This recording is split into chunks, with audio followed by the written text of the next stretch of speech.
Bismillahirrahmanirrahim. Assalamualaikum warahmatullahi wabarakatuh. Bagaimana kabarnya? Semoga kita semua selalu diberikan kesehatan juga perlindungan oleh Allah Subhanahu wa taala. Amin ya Allah rabbal alamin.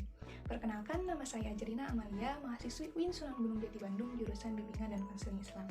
Kali ini saya akan sedikit menyampaikan sesuatu mengenai bagaimana membangun konsep diri yang positif. Nah, adapun konsep diri itu sendiri merupakan gambaran, pandangan, keyakinan, dan perasaan seseorang tentang dirinya sendiri. Dan melihat pada realitanya, terus pada remaja, yang mana kehidupannya selalu datang berbagai kebudayaan baru yang belum tentu positif berpengaruh terhadap kehidupannya. Nah, untuk remaja yang selektif, mungkin saja ia akan menyikapinya sebagai suatu pembelajaran atau penambah wawasan untuk dirinya. Namun untuk remaja yang tidak selektif, ia akan terbawa dan terjerumus pada suatu yang merusak kepribadiannya dan moralnya. Nah, adapun di sisi lain juga, remaja harus menyesuaikan akan tuntutan dirinya dan harapan lingkungan yang dapat menimbulkan perubahan terhadap kepribadiannya. Di sini juga remaja akan merasa gelisah dan cemas karena lingkungan yang baru dan norma yang ada pada lingkungan tersebut kerap kali dirasa dapat menghambat remaja dalam menyatakan dirinya secara apa adanya. Dan kondisi remaja seperti ini dapat mengakibatkan kegagalan dalam menyesuaikan diri dan pencapaian konsep diri yang positif. Nah, lalu bagaimana ciri-ciri konsep diri yang positif? Ada beberapa ciri konsep diri yang positif. Di antaranya yaitu yang pertama adalah mempunyai penerimaan diri yang baik, lalu dapat mengenal diri sendiri dengan baik, lalu dapat memahami dan menerima fakta-fakta yang nyata tentang dirinya, lalu mampu menghargai diri sendiri, lalu dapat memperbaiki diri ke arah yang lebih baik, dan yang terakhir yaitu mampu menempatkan diri pada lingkungan. Nah, lalu bagaimana mencapai hal-hal tersebut? Di sini saya akan menyampaikan beberapa cara untuk membangun konsep diri yang positif dalam perspektif Islam. Yang pertama yaitu ada mulai berpikir positif. Nah, kita kerap kali mendapat kritikan dari orang lain mengenai diri kita. Untuk menyikapi hal tersebut, kita harus bersikap objektif, di mana kita menerima atas kritikan tersebut jika kritikan tersebut sesuai dengan fakta yang ada pada diri kita dan masalah yang sedang kita hadapi.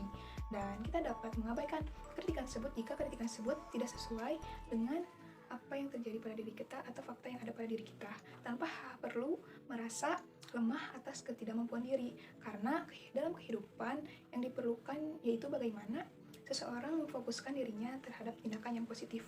Nah, yang sesuai dengan tuntunan Al-Quran dan Sunnah yang menjadi dasar keyakinannya. Nah, ada firman Allah Subhanahu wa taala dalam Quran surat Yunus ayat 65 yang artinya, janganlah kamu merasa sedih oleh perkataan orang lain. Sesungguhnya kekuasaan itu keseluruhan adalah kepunyaan Allah Subhanahu wa taala. Dialah yang Maha mendengar dan Dialah yang Maha mengetahui.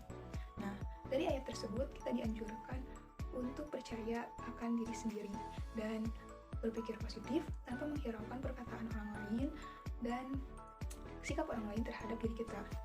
Karena kehidupan bisa dibina dengan baik melalui cara berpikir yang tepat, keyakinan yang teguh, dan tindakan yang tepat. Nah, adapun untuk memulai berpikir positif, kita juga dapat menanamkan afirmasi positif dalam diri kita, seperti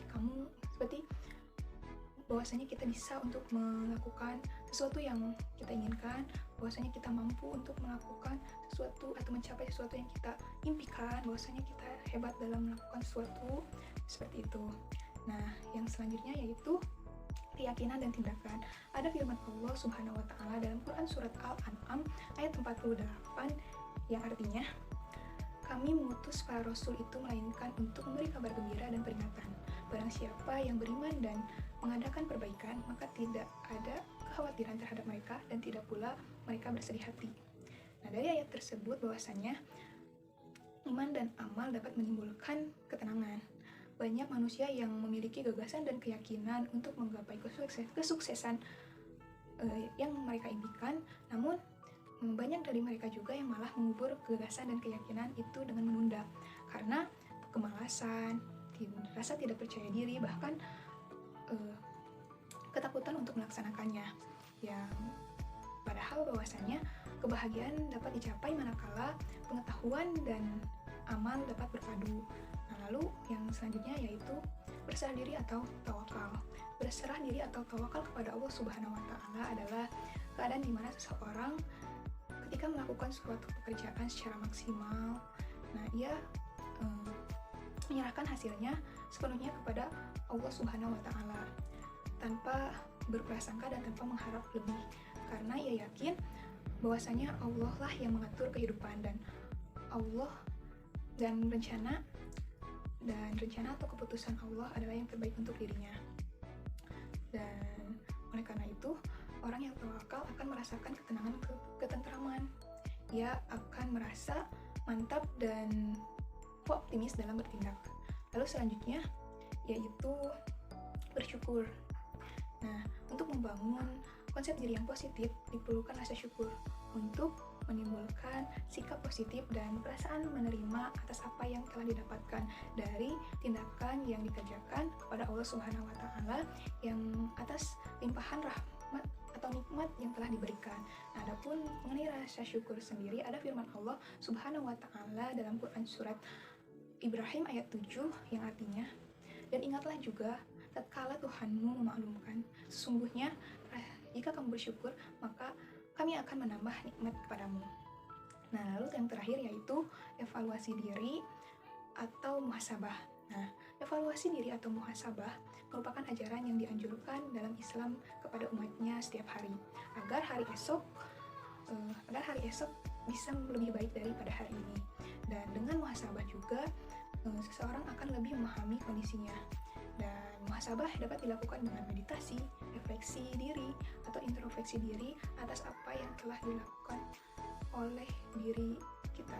Nah, mungkin cukup sekian dari saya.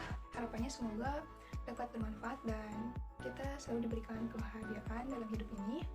Maka mulailah untuk membangun konsep diri yang positif seperti apa yang telah saya sampaikan tadi. Mungkin memang tidak mudah, namun bisa dilakukan satu persatu secara bertahap dan tetap dengan kesungguhan hati, dan hindari hal-hal yang negatif karena akan dapat berdampak negatif pula pada diri kita dan kehidupan kita. Dan keberhasilan juga kebahagiaan juga akan sukar untuk dicapai oleh kita. Dan sebaliknya, jika kita mempunyai konsep diri yang positif, insya Allah keberhasilan dan kebahagiaan akan mudah untuk kita capai. Amin ya rabbal alamin. Sekian, terima kasih. Mohon maaf bila ada tutur kata yang kurang berkenan. Wassalamualaikum warahmatullahi wabarakatuh.